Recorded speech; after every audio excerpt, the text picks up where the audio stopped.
भारत के स्वदेशी हथियारों ने पाकिस्तान में कहर बरपा दिया।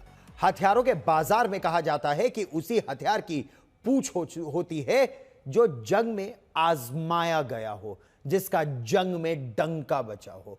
और इस बार भारत ने 4 दिन के भीतर, या यूं कहे 10 तारीख की सुबह, एक 6 और 7 की दरमियानी रात और दूसरी 10 तारीख की सुबह मेड इन इंडिया आत्मनिर्भर भारत के तहत बने स्वदेशी विकसित हथियारों से ही पाकिस्तान के दांत खट्टे कर दिए और चीन के हथियारों पर भारत के हथियार भारी पड़े।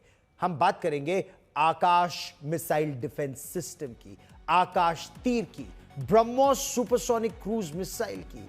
इसका कोई तोड़, ब्रह्मोस सुपरसोनिक क्रूज मिसाइल का कोई तोड़ पाकिस्तान के पास क्या, विश्व में किसी देश के पास नहीं है। सुपरसोनिक क्रूज मिसाइल जो आवाज की गति से तिगुनी तेज जाने में सक्षम है। एयर लॉन्च्ड हो, सरफेस टू सरफेस हो, शिप लॉन्च्ड हो, या आने वाले समय में सबमरीन लॉन्च्ड हो। 4 दिन में भारत ने पाकिस्तान को घुटने टेकने पर मजबूर कर दिया। भारत के डीआरडीओ यानी defence research and development organisation और हिंदुस्तान एरोनॉटिक्स लिमिटेड ने जो घातक हथियार बनाए हैं, इसमें आत्मघाती ड्रोन विकसित की बात करने की बात हो, उनकी मार पाकिस्तान और पाकिस्तान का आका चीन दोनों नहीं भुला पाएंगे। और प्रधानमंत्री नरेंद्र मोदी और रक्षा मंत्री राजनाथ सिंह दोनों ने कहा कि भारत के हथियारों ने विश्व स्तर पर अपना डंका बजाया है, अपनी ताकत दिखा दी है। हमने रेगिस्तानों और पहाड़ों में अपनी क्षमता का शानदार प्रदर्शन किया और साथ ही न्यू एज वॉरफेयर में भी अपनी श्रेष्ठता सिद्ध की। इस ऑपरेशन के दौरान हमारे मेड इन इंडिया हथियारों की प्रामाणिकता सिद्ध हुई।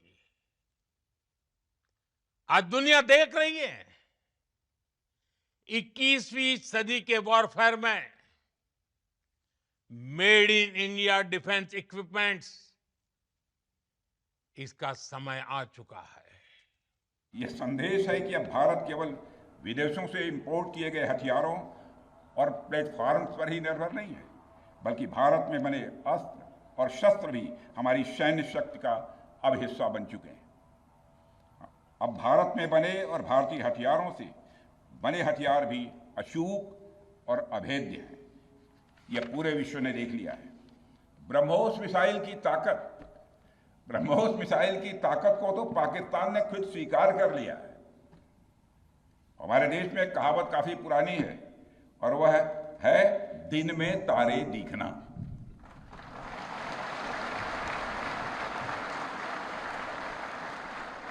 मगर भारत में बनी ब्रह्मोस मिसाइल ने पाकिस्तान को रात के अंधेरे में दिन का उजाला दिखाई दिया। रात में तारे तो सबने देखे एयर मार्शल कपूर, भारत ने पाकिस्तान को दिन में तारे नजर दिखा दिए। ये मैं नहीं, ये भारत के रक्षा मंत्री कह रहे हैं। लेकिन जो बात प्रधानमंत्री ने की, 2 टूक कहा, दुनिया भर में 21st century warfare, made in India weapons, ये भारत की शक्ति को कितना बढ़ाते हैं सर? जो आपने कहा वो तो सारी दुनिया जानती है, बट मैं एक ऐसी चीज बताना चाहूंगा जो बहुत कम व्यूअर्स जानते होंगे जी। आर्मी की जो गन्स हैं, आर्मी की जो इंडियन आर्मी की गन्स हैं, L-70, Zu-23, शिल्का, जो भारतीय वायुसेना की old surface to air weapons है, पिचोरा, इन सब को हमने इंटीग्रेट किया है। हमारे लोगों ने, हमारी कैपेबिलिटी से डिफेंस के साइंटिस्ट ने मिलके इनको इंटीग्रेट किया है हमारे नेटवर्क में, IACCS में, आकाश तीर में। और भारत की जो ब्रह्मोस है उसकी जो CP है वो कही जाता है कि 1 मीटर तक है। और इससे प्रिसाइज वेपन 3 मार्क एंड जो कि डेवलप हो रहा है NG which will go beyond 5 mark और जो 8 मार्क तक जा सकता है।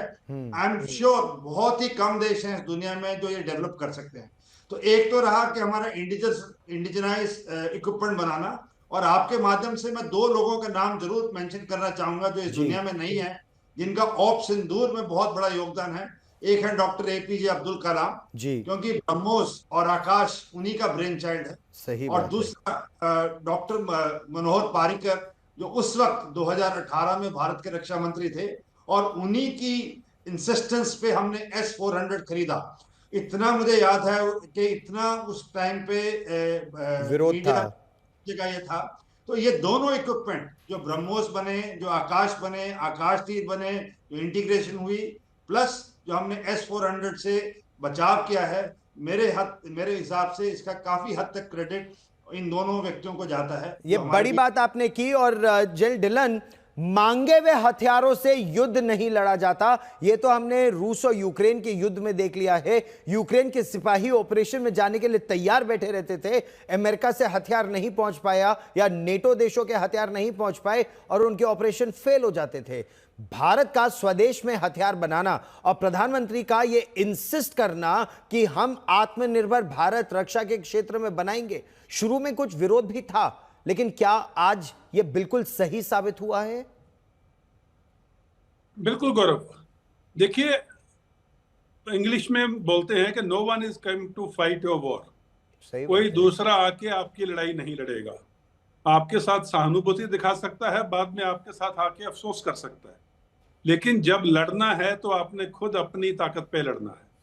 और मुझे आज भी याद है, आपने कारगिल युद्ध को कवर किया है। कारगिल में युद्ध के दौरान हमको बाहर से एम्युनिशन इंपोर्ट करना पड़ा था। बिल्कुल सही बात है सर। और वो स्थिति 1999 या 99 से लेके अभी 25-26 साल बाद में जो भारत ने तरक्की की है और अपने आप को सेल्फ रिलायंट यानी कि आत्मनिर्भर बनाया है रक्षा के क्षेत्र में, वो एक बहुत बड़ी बात है। और जिस तरह से एयर मार्शल कपूर बता रहे थे, हमारे जो लेगेसी सिस्टम है, यानी कि जो हमारे पुराने सिस्टम है जी, और जो हमारे सिस्टम आर्मी के पास है, एयरफोर्स के पास है, नेवी के पास है, हमने उनको दरकरार नहीं किया। हमने उन सबको इंटीग्रेट किया, उसके बीच में बुना उसको, ताकि जो आज हमारा एयर डिफेंस सिस्टम है, इतना ताना बाना है, वो हमने अपने काम से किया। उसमें पुराने सिस्टम है, उसमें नए सिस्टम है, उसमें ज्वाइंट वेंचर सिस्टम है, उसमें S-400 जो फुल्ली इंपोर्टेड वो सिस्टम है। और अभी जो आपने बात ब्रेक से पहले की थी जी, कि वेस्टर्न मीडिया इस बात को उजागर क्यों नहीं कर रहा, वेस्टर्न मीडिया को हर बार पाकिस्तान की तरफ की बात कर रहा है। ये एक जो दुनिया में जो डिफेंस वेपन्स एक्सपोर्ट लॉबी है जी, वो एक बहुत ताकतवर और बहुत पैसे वाली लॉबी है। और जैसे यूनाइटेड नेशन सिक्योरिटी काउंसिल के वो 5 मेंबर है ना, जो कोजी क्लब है, हाँ, वो नहीं चाहते कि 6ठा मेंबर आए। इसी तरह जो defence manufacturers and export lobby है, वो नहीं चाहते कि कोई नया देश जो उनसे 10 गुना कम कीमत के ऊपर हथियार बना सकता है जी, और वो इस क्लब में शामिल हो सके। इसलिए उनका पूरा जोर अब इस बात पे है। जी, वो ये नहीं उनको परवाह कि चाइना के हथियार चले या नहीं चले, पाकिस्तान हारा या नहीं हारा। उनको सिर्फ इतनी परवाह है कि जो हिंदुस्तान के हथियार सफल हुए, कारगर हुए, जिनका कोई तोड़ ही नहीं था चाइनीज डिफेंस सिस्टम और पाकिस्तानी सिस्टम में, वो चीज उभर कर बाहर नहीं आ जाए, नहीं तो दुनिया के तमाम देश हिंदुस्तान से हथियार लेना शुरू कर देंगे। हम आज तक पर एक एक चीज दिखाएंगे, एक एक सच बताएंगे और हम अपने वीरों से बात करके जमीन पर जाकर उन वीरों की शौर्य गाथा, इन हथियारों की शौर्य गाथा अपने दर्शकों तक लाएंगे, ताकि दुनिया को पता चले हम दुनिया का नंबर 1 चैनल ऐसे ही नहीं है।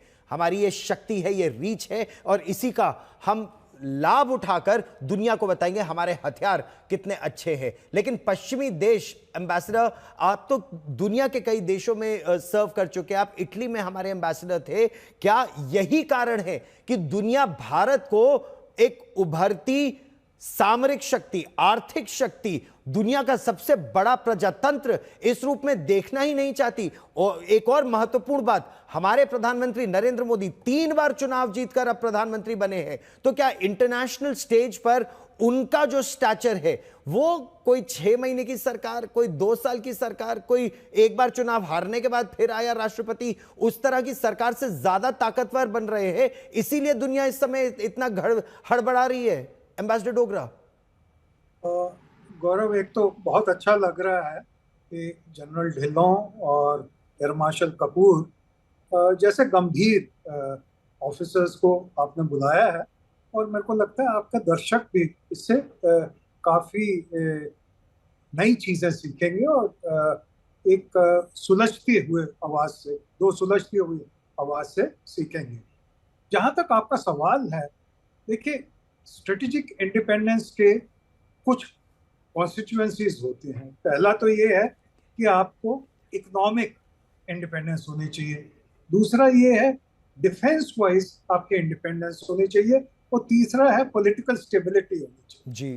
जो तीनों आपने डिस्कस की हैं और तीनों की तरफ भारत जा रहा है। पॉलिटिकल इंडिपेंडेंस तो खैर फॉर्चुनेटली शुरू से ही थी, पर इकोनॉमिक इंडिपेंडेंस बहुत आहिस्ता आहिस्ता आई, और डिफेंस इंडिपेंडेंस अब काफी चरम सीमा तक पहुंचने वाली है, क्योंकि हमारा प्राइवेट सेक्टर ने भी बहुत इसमें योगदान दिया है जी। तो वेस्ट जो है उसको दो तरफ से, जनरल ढिल्लों ने एक बात बताई, पर दो तरफ से उनको ईर्ष्या है। पहले तो उनको ये है कि भारत पहले रशिया से ज्यादा सामान लेता था और अब अपने आप भी मैन्युफैक्चर कर रहा है, तो उनकी डिफेंस इंडस्ट्री का क्या हो। दूसरा ये है कि अगर भारत भी एक्सपोर्ट मार्केट में आ गया तो उनको और क्षति होगी। और सही बात है। ये है कि अगर भारत की स्ट्रेटेजिक इंडिपेंडेंस हुई तो वो कैसे साउथ एशिया में दखल करेंगे, कैसे बांग्लादेश की सरकार का तख्ता बिल्कुल आपने सही बात की। पाकिस्तान में मिलिट्री को सपोर्ट करेंगे। और इन पहलुओं पर हम कुछ और चर्चा भी करेंगे आने वाले दिनों में, लेकिन यह भारत का समय है, यह हमारी शक्ति है जो इस समय अंतर्राष्ट्रीय स्तर पर दुनिया देख रही है और डंके की चोट पर देख रही है।